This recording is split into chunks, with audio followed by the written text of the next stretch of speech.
嗨，大家好，我是美珍。我们今天要一起来陪伴我那孩子重返简单。我们就要继续讲我们第2点。然后我们先简单讲一下我们第1点的部分。第1点的话，就是要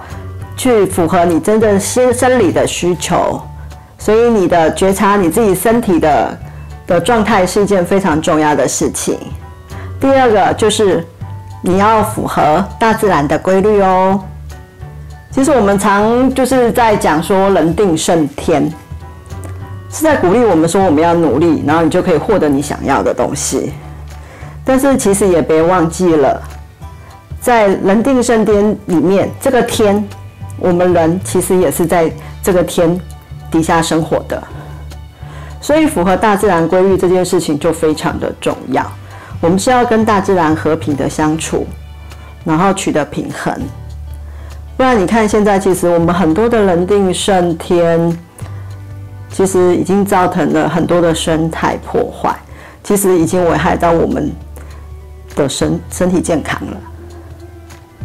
讲一个比较好玩的事情，我那时候在万安的时候，我去当2个月的志工，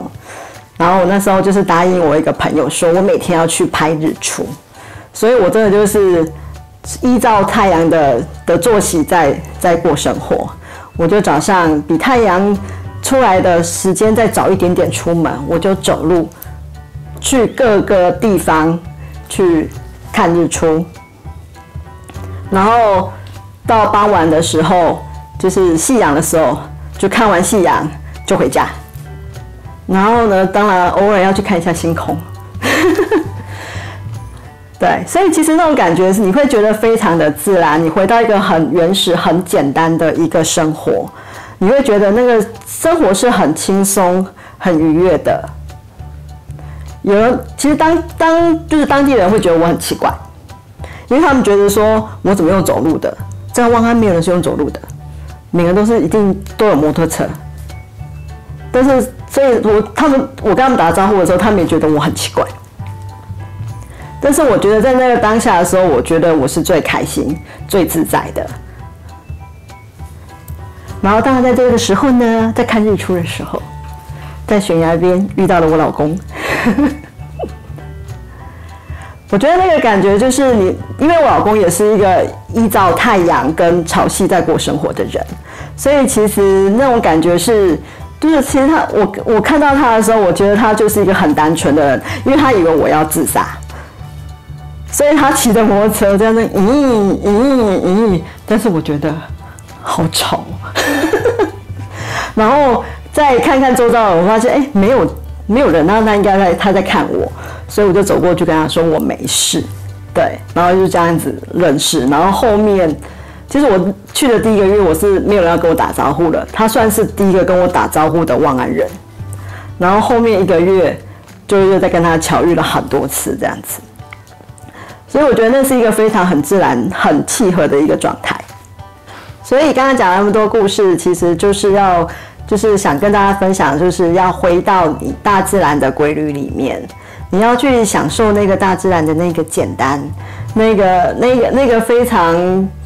就是你会觉得说它是千篇一律，但是呢，其实它是一个非常重要的一个 key point 的。然后我在上一集有教大家，就是聆听自己的身体嘛，觉察自己的身体。其实我也很喜欢，就是因为你在聆听身体的时候，你可能会发现说，你哪里不舒服或干嘛，或者是有些情绪出来。其实像我就很喜欢这样子的东西，这是采光花波。其实它里面有就是花精的频率，也有就是晶石的频率，它是非常自然、非常天然的一个可以辅助你在情绪转化的时候非常好用的工具。这是我非常喜欢的一个系列。对，所以当你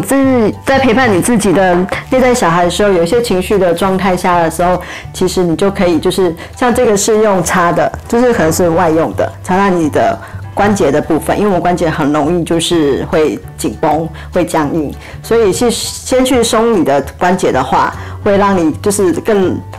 先去释放掉那些僵硬的部分，你会更容易去就是软化你自己内心真正那一块的部分。然后还有喝的部分，它其实它不是只有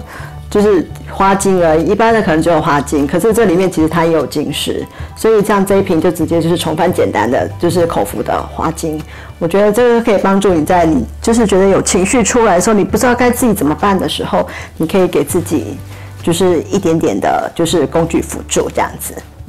那以上就是我今天的分享呢，但是呢重返简单呢其实还有第3点，我们呢下一集一起讲。大家拜拜。